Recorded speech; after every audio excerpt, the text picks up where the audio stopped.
COVID-19 has tested our hope and faith as individuals, families, and the country at large.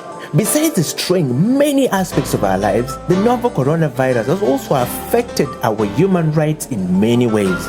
You and the Law, the COVID edition, is a 30-minute weekly television program that focuses on the impact of COVID-19 on human rights in Uganda. The program engages experts to explain the importance of rights-based approaches to the success of any public health response to ensure the respect, protection, and fulfillment of human rights amidst the challenges presented by COVID-19. You and the Law, the television program, brought to you by Legal Hub Uganda, taking the law to the last mile in proud association with I4C Africa Hub and House of Talent Television.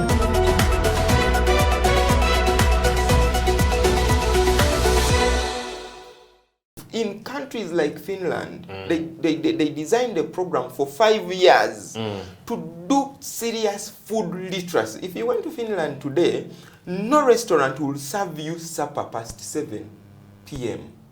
No restaurant. Here in Uganda, you can eat midnight. Until 2 p.m. You go back home and sleep. You see? And wake up to have breakfast at 8.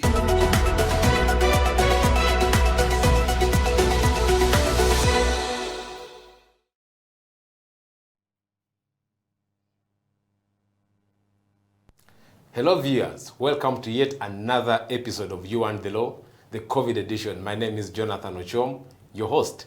As you all know, You and the Law is a 30-minute weekly television program that focuses on the relationship between human beings, Ugandans, yourselves, and the law in Uganda. As you know, the law affects every aspect of our lives, whether it's about food, whether it's about traffic, education, everything that we do rotates around the law. In this edition, we are discussing the impacts of COVID-19 on human rights. And specifically for today, we'll be discussing how COVID-19 has affected the right to food. Do you know your right to food? When was the last time you ate? But what does the right actually mean? To help us unpack this complex area, we have a seasoned lawyer, Mr. David Kabanda from the Center for Food and Adequate Living Rights. David, you're welcome to You and the Law. Thank you so much. How have you been? I'm fine. How have you been? Great. You know, COVID-19 has sort of come and disorganized our normal lives. I wonder how, you've been coping up as a professional, as a family man. How has it been? Well, it is difficult to everyone, as individuals and also families and communities. We find ourselves in those unprecedented times. There is no community cohesion as it used to be. So I personally, I find myself in challenging times, but of course, we soldier on. Okay. I'm interested, when I'm introducing your organization, the name is a bit of a mouthful. Yeah. Maybe could you just help us understand, why you came up with this organization? What do you actually do, and how I can benefit as an ordinary person from the work that you do? So this is the Center for Food and Adequate Living Rights, and it is looking at having a one-stop center for law and adequate living. But you see, adequate living starts with food.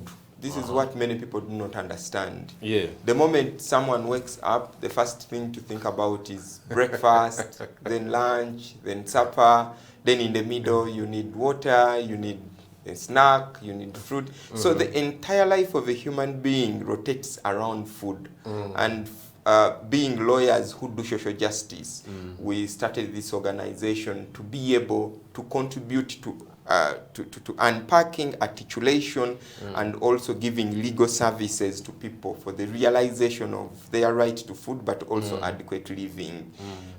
Because you cannot talk about food and you disassociate it from economic rights or trade. So the two work together, and this is why now we have this organization, the Center for Food and Adequate Living Rights. Oh, okay. CEFROT. Yeah, I mean, the name is really... yeah. So the acronym is CEFROT. CEFROT. Okay. Maybe that's fair. Yeah. So David, you're talking about adequate living rights. You're talking about the right to food. But what is the idea, Yeah. behind this right? If we, as a concept, like what does a right to food actually mean? Before we start discussing the legalese and everything. Thank you for asking that question. You see, the right to food, interestingly, many people do not even think that there is such a right. Many people, when you talk about food, this is one of the things people take so lightly, yet it means everything to them. But the definition is simple. The definition according to international law and the UN is only realized when every man, every woman, or child, as an individual or in community with others, have access to food. Access. At all times or means of its procurement. Access to food. Access to food. All times. All the time. And means to its procurement. Or means to its procurement. Interesting.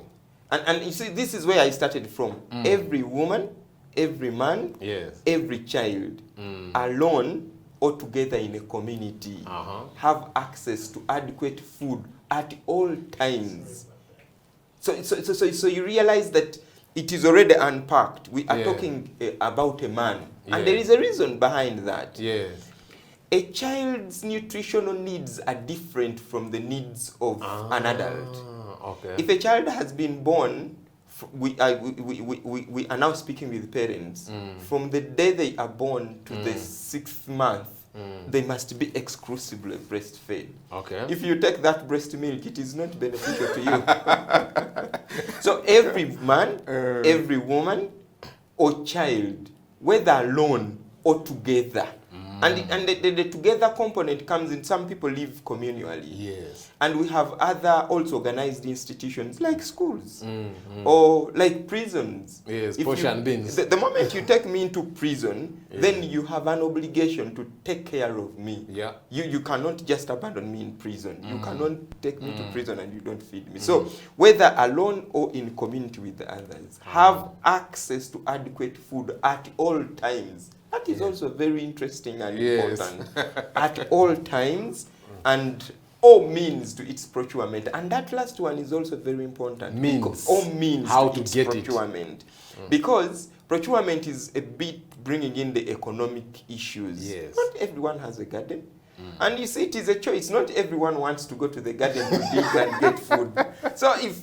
But you must make sure that your population has means to the procurement of food. Yes. I mean, interesting. Yes. I think for me, access, the means, and then the time, like at all times. All the time. Very interesting. Yes. So you've sort of unpacked the idea for me in a very, basic and simple way.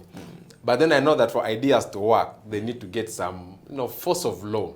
So I'm wondering, do we actually have like a legal framework, be it global, be it African or even national level, that guarantees this right? Because some people could say that those are just your ideas, your wishful thinking.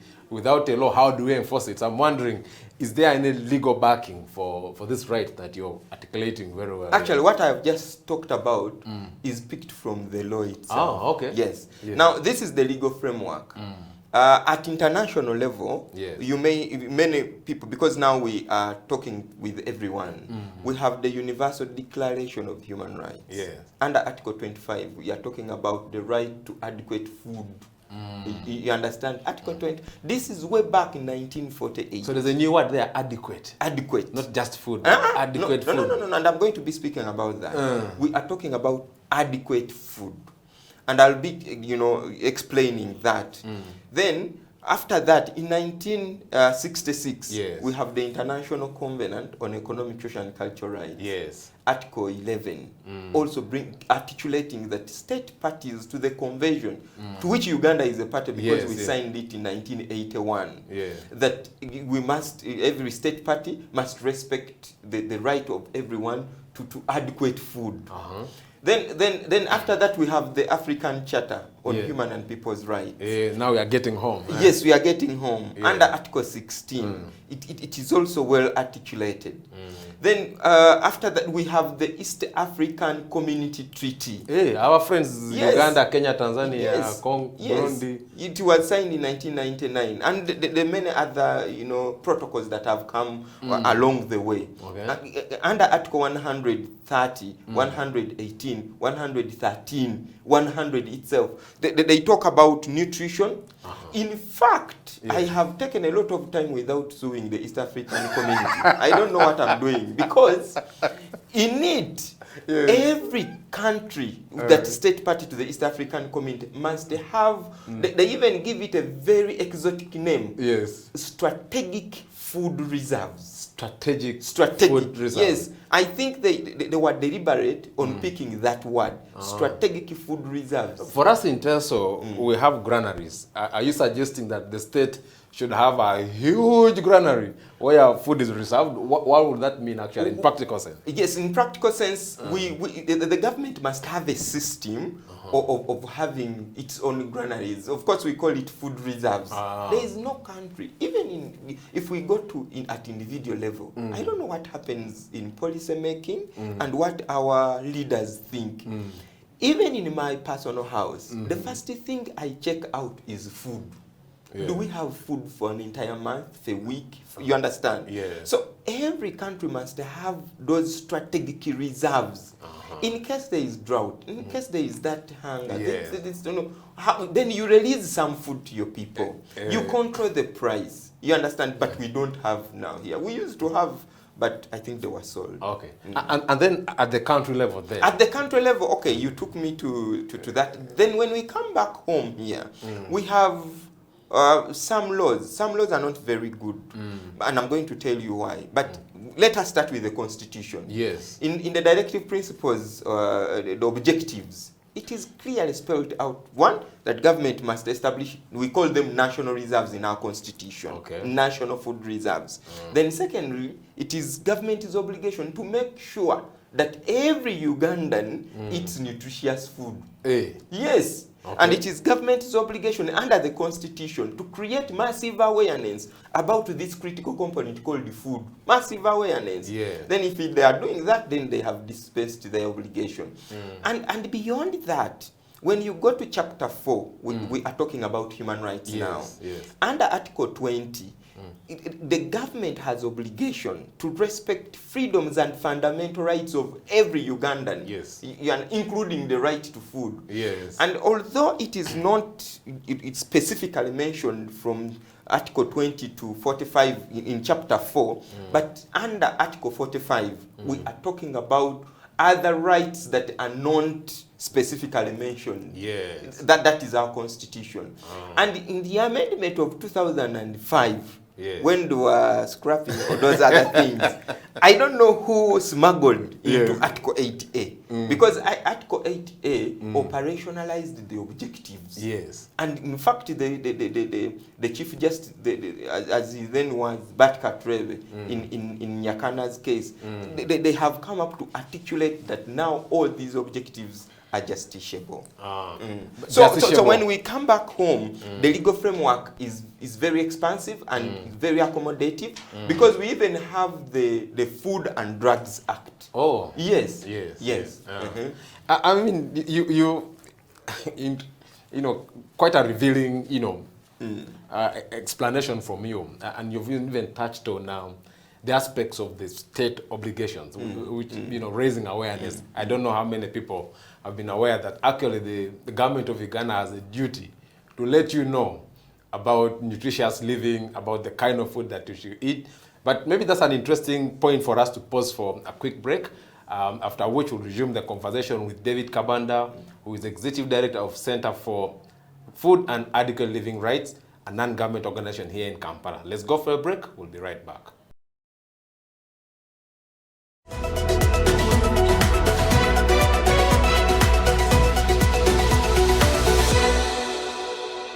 When it comes to the law, we basically live the law. you know, on a day-to-day basis, you know. Whether it is in your bedroom, there is a law that governs it. If you're married, for example, even if you're single, there could be something touching on the law, because you might be in your bedroom with an underage girl, or you might be with another person's wife, you know. All the things are the law, you know. If you're a human being, you have rights. Those rights are called human rights. They are examples: the right to health, the right to freedom from torture, that underscores human dignity, freedom from slavery. You're not supposed to be someone's slave. If you look at our penal code, it sets out another marriage laws. It sets out the persons who can marry and those who cannot marry, right? For example, you can't marry your close relatives. You know, if you did, you'd be committing a crime. The state is not supposed to tell you who to worship, how many times in a day. No, you have a right to work. A right to work. You have freedom of association. Cohabitation for whatever period of time does not make you husband and wife, right? And that is why we emphasize to people that when the relationship is still hot, you know, you must ensure that you do what? Marry. Yes. You know? For human rights to be respected, protected, and fulfilled, relevant government programs must actually work. Medicine should reach hospitals, oxygen should be there, health workers should have gloves, teachers should be present. Now they are mostly absent, and they have left the profession, a good number of them. They are into trading. So things must work. If things don't work, human rights are not respected, are not protected, and are not fulfilled. COVID-19 has tested our hope and faith as individuals, families, and the country at large. Besides destroying many aspects of our lives, the novel coronavirus has also affected our human rights in many ways. You and the Law, the COVID edition, is a 30-minute weekly television program that focuses on the impact of COVID-19 on human rights in Uganda. The program engages experts to explain the importance of rights-based approaches to the success of any public health response to ensure the respect, protection, and fulfillment of human rights amidst the challenges presented by COVID-19. You and the Law, the television program, brought to you by Legal Hub Uganda, taking the law to the last mile in proud association with I4C Africa Hub and House of Talent Television, coming soon.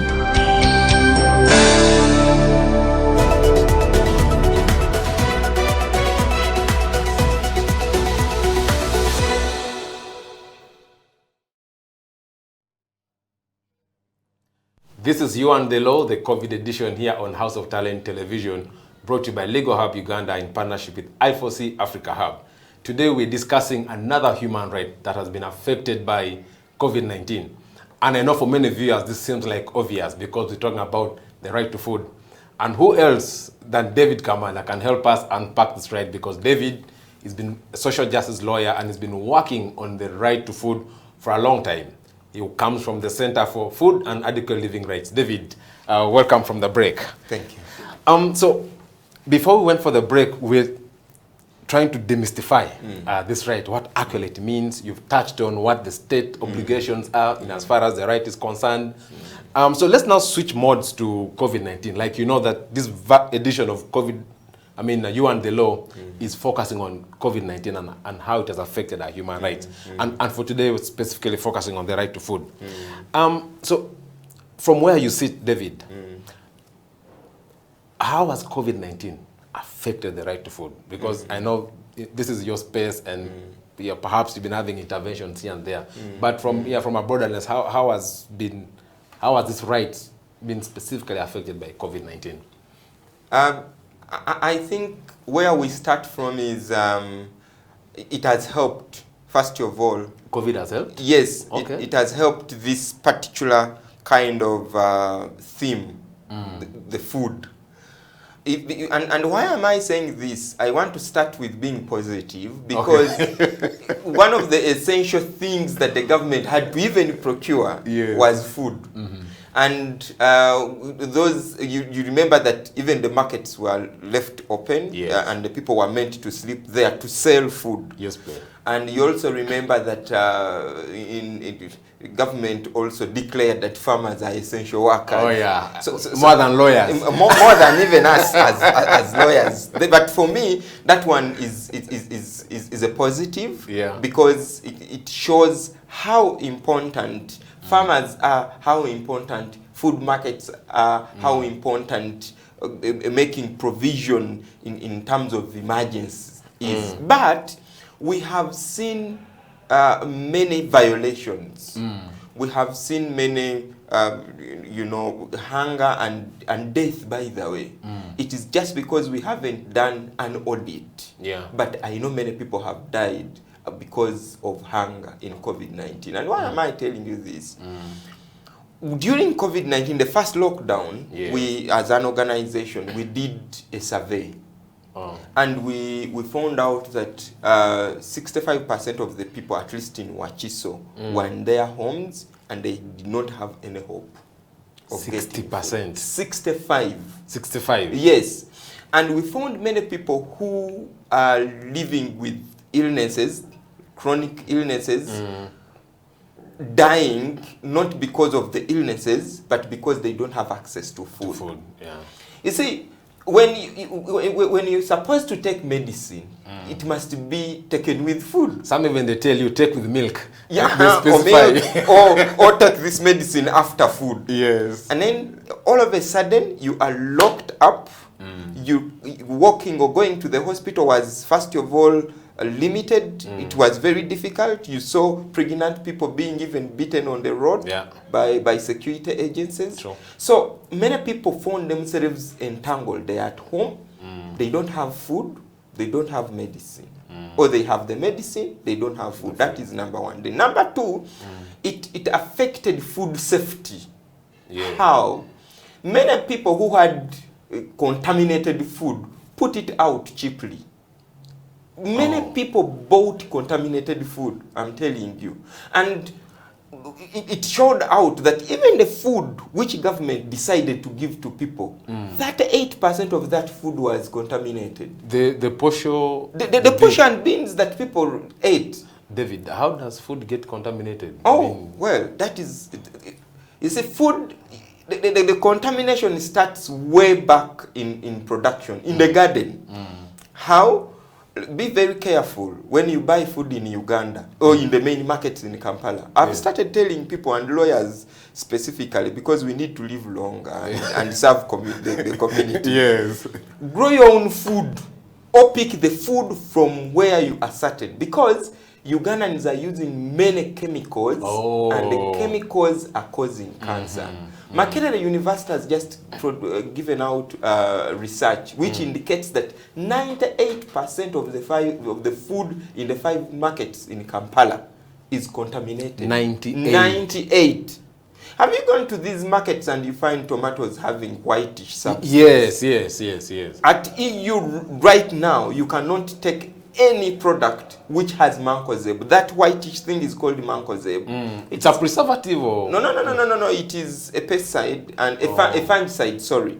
So and many people ignorantly use it even in the market. And consumers also want to buy that one with the chemical. And then you like eating kachumbali, cutting. And this is what I want to tell to Ugandans. That yes, we are talking about health diets, eat vegetables, eat raw food, but you need to be extremely careful. No Ugandan has the capacity, or they have the capacity, but no Ugandan produces the food that is safe for yourself, for your consumption. The many rejects from the exporters are dumped back to our market. And who regulates? Before you export any product in Uganda, there is what we call phytosanitary. You know, they check whether there are no chemicals and everything. But in Uganda, who checks whether what is put in Nakasero or everywhere? I thought to have the National Bureau of Standards. No, who tells you? We have the Government Analytical Laboratory. What do they do? They are there, and this is what we are discussing right now. That Ugandans are very comfortable with the leadership that they have. I should say. The leader, and I don't mean the political leadership. I mean the technical leadership, because we have district level leadership, which is supposed to check all this. And we are speaking to Ugandans. Some Ugandans are not listening. But where we came from, we were talking about COVID-19 and how it affected the right to food. The right to food safety, after the lifting of the lockdown, there were too many items in the shops, in the supermarkets, which had expired. Those items were never taken out. People bought. They were disposing them cheaply. Myself, I bought water. Water. Many Ugandans don't know that water expires. You mean mineral water? Mineral water, that water you buy on the shelves on those bottles. You be careful. You read the expiry date. You'll find that you are drinking expired water. Many people just bought and do. There is something that I want to tell to Ugandans. It might make me stop eating at all. No. Have you seen many people from Western countries? When we go to these conferences, whether abroad or everywhere, they carry water in their bottles. Yes. Why do they do that? Or they have water in the tap. They get it from. There is something that I want to communicate to all Ugandans. If we were very concerned, today we would be suing this country. Each family that has lost a person to diabetes should be suing this government for compensation. David, so let's get back to, you're raising very pertinent issues. And this is where it is coming from. I know you're talking about COVID-19 and the food. But this is what I want to tell you.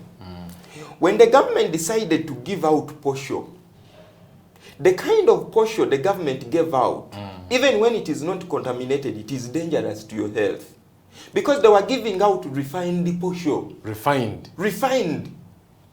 Government, that was illegal from the word go. David, we all get maize, take to the machine, the meal for us. Again, you see, that's what we eat even at home. So what are you expecting the government to... The right to food has 3 obligations, like any other right. We have the obligation to protect, we have the obligation to respect and to fulfill. Yes. Let me talk about the obligation to protect. Government must protect us from third parties or protect our right to food. Third parties, 94% of maize millers in Uganda are not operating food-grade materials. David, every time you drop a statistic, my heart just this is where we shrinks. And this is why we are doing this work. Now, the milling machines wear out. Yes. So you are eating metal in the food. And here is government of Uganda accepting whoever donated kaunga. But what you are giving to your people, we even warned them. Have you heard about food terrorism? What if food terrorism? Yes, someone can wake up and they supply tons of posho, you give it to your people and they die. And many people die. If I'm talking about 38% of the food being affected or contaminated, it was contaminated with metal, it was contaminated with aflatoxins. Yes, I think there was a time they rejected our maize in Kenya. You know? Yeah. He was, and so many other things. The beans, you couldn't eat them. So it left many people beyond what government supplied, but these suppliers also. But again, also prices. Yes. We even went to court to challenge government. Can I ask you about that? Yes, case? Our organization went to court to challenge government on its failure to regulate food, COVID and the food. Because if you decide to give out people food, and this is public expense, it must be with guidelines in the Gazette. Yes. But that didn't happen. Well, maybe that was not time, David. No, We're all in rushing. But we have regulations about you going to hospital, spitting. Yes, spitting. You must report whoever you've seen having. Did you read those regulations? Yes. If a minister sat and passed regulations under the Public Health Act, wasn't it proper that government ought to have passed regulations under the Food and Drugs Act? We will have time to talk about the legality of all these things that. But you've touched on government intervention so far, and I wanted to just ask: is there anything good that came out of the government interventions? Because you seem to paint a very scary picture. What are some of the What would you think worked in as far as government interventions to protect the right to food during COVID-19? No. Anything that government that you think is... No, I want to tell you that whatever was positive was just circumstantial. It was a mistake. Yes. But if we are talking about deliberate intervention, yes, whatever government did was illegal in the first place. Seriously. And I want to speak to the face of government and I tell them, whatever you did during COVID-19, giving people food, was illegal. It killed some people. If you want to do audits, do them. If you don't want to do, of course, Ugandans don't care. They will sleep in their grave and that is it. You cannot wake up and just give me a parcel that there is food there when you don't know actually what is in the parcel. And this is what I'm saying. So meaning the government's duty to ensure that food is safe, of good quality, yes, is adequate, nutritious. They didn't do that. They didn't do that. David, I mean, it's a heart-wrenching, revelation. But I think let's go for a break at this point. And then when we resume, we'll then try to tackle a bit of the challenges and look forward, cast a picture that if we got into the situation in future, what are the lessons we learn? What do we need to do best? We'll have that after the break.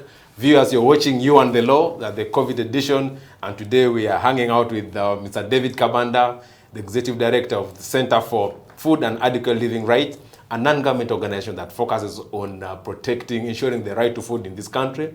This is You and the Law, the COVID edition, proudly brought by Legal Hub Uganda in partnership with I4C Africa Hub. Let's go for a short break. We'll be back.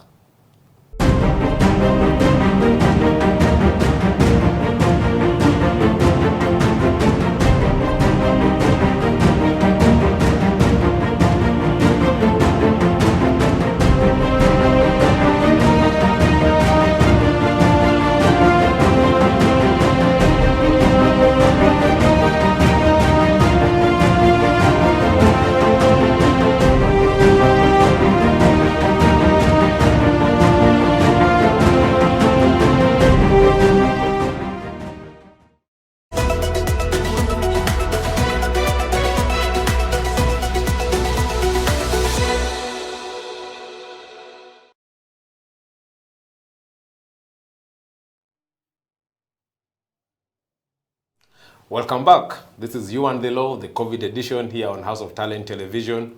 My name is Jonathan Ochom, and today we're having Mr. David Kabanda, the Executive Director for Center for Food and Adequate Living Rights, to expound for us the right to food, which I think is ably done from the start. Explain how it has been affected by COVID-19, what the state has done, what has worked, perhaps what were the challenges that we encountered.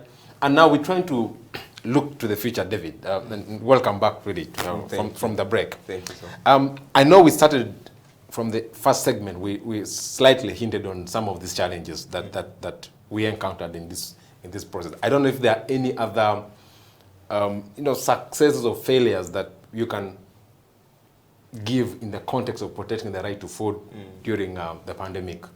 Well, I think the government ought to have also understood, because when we are talking about right to food, there are three critical elements that we must put on table. I already talked about availability of food, that the food must be available. Then the food must be adequate in terms not only that it is enough to fill the stomach, but nutritious.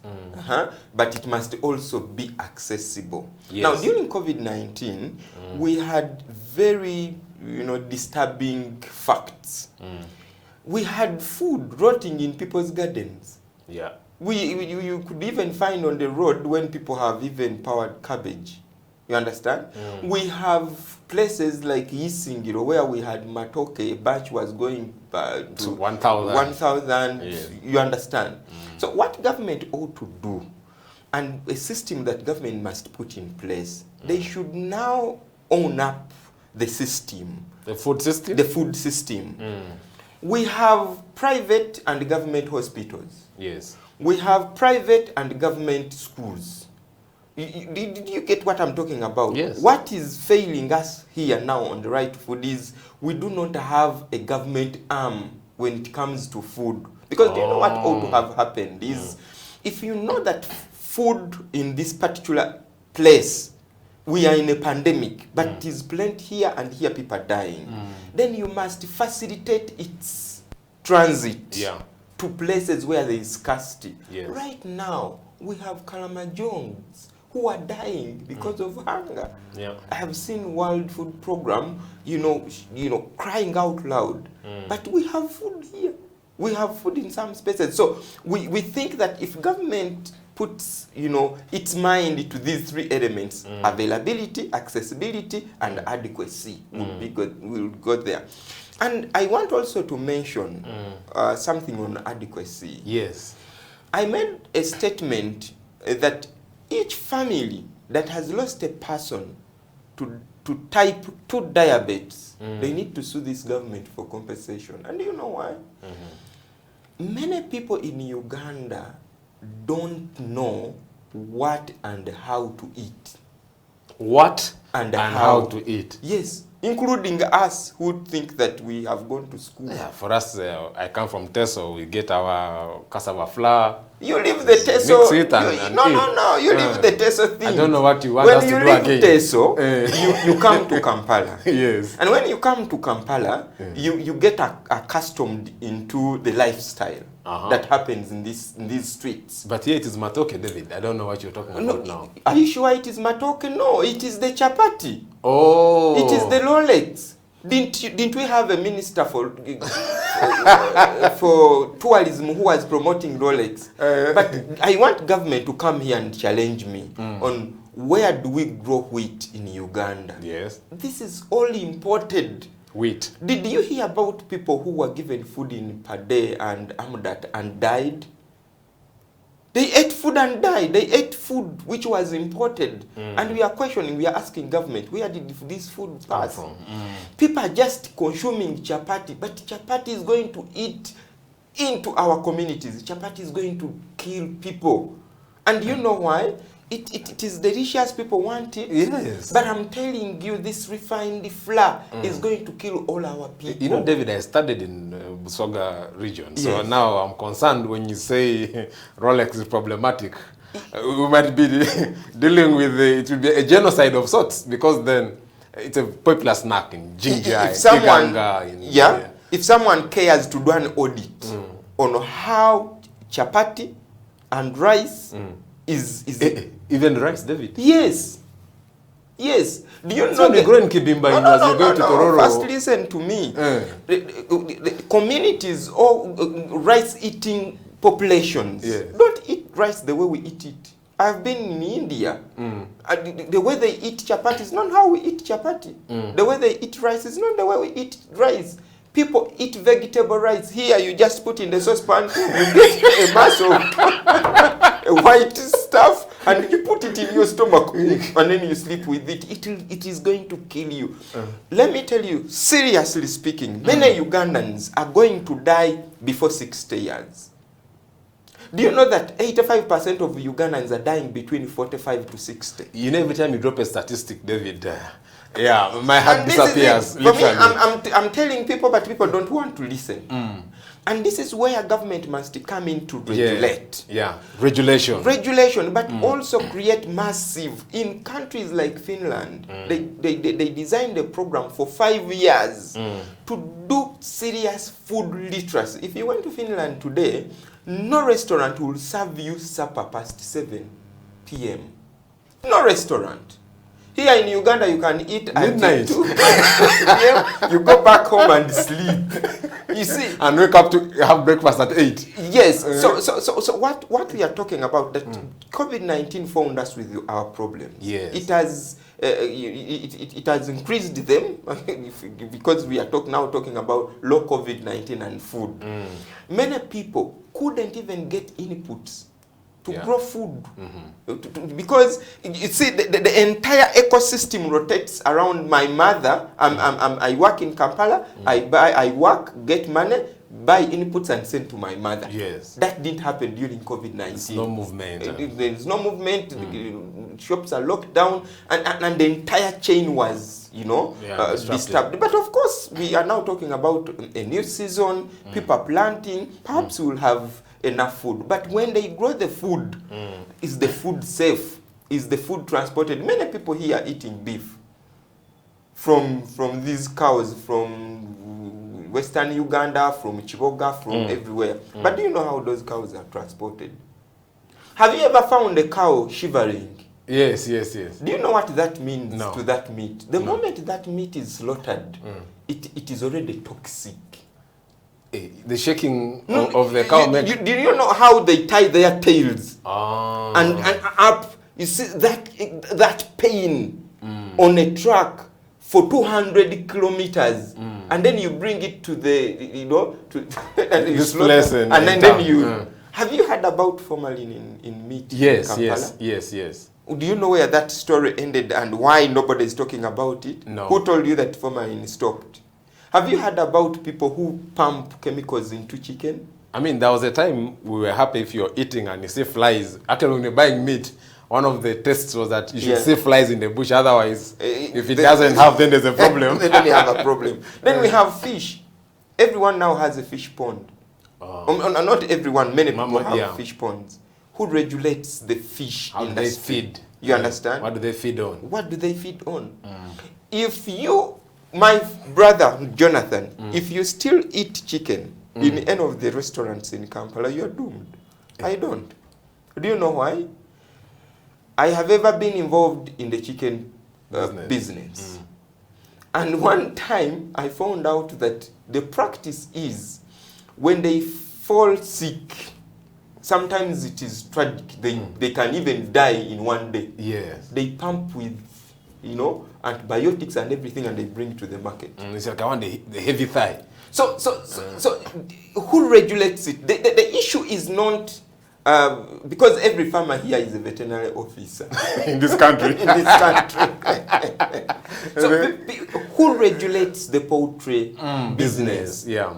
Have you seen chicks coming from Nairobi, coming in on trucks? Who regulates that? Yeah. So, David, you mentioned, you were talking about regulation. And it's really a core, state obligation. At the certain point, you talked about inputs, about seeds that we actually plant. And I wanted to sort of try to see how can we link that to actually, food safety, ensuring that we eat right food. Because I think there have been a lot of conversations around GMOs, around what. Yeah, I wonder what your mind is in this area. Because, you were talking about coffee, but all these are interlinked. Ultimately, if I plant something which is bad down, you don't expect it to give you anything better anyway. Yeah. I want to be on this camera, and I thank President Museveni. He has rejected the GMO bill twice. And President Museveni, I want to thank you so much for that. And I want to appeal to members of parliament. Now that the president rejected that GMO bill, please don't pass it into law. What we need to work on is to advance community seed banks. Community seed banks. People don't have seeds. Companies have come here, they've introduced hybrids and other varieties. Yes. And our indigenous seeds are being eroded away.